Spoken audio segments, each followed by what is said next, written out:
In BullCharts, we can create a price chart of one security or multiple securities. There are a couple of ways to do it.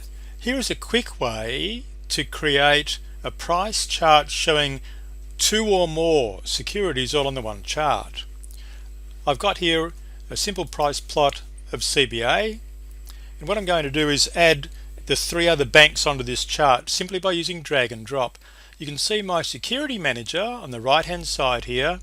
All I've got to do is start off by selecting the stock displayed, then by holding down the control key on the keyboard, with my left little finger, click on ANZ, this is the other banks, NAB and Westpac.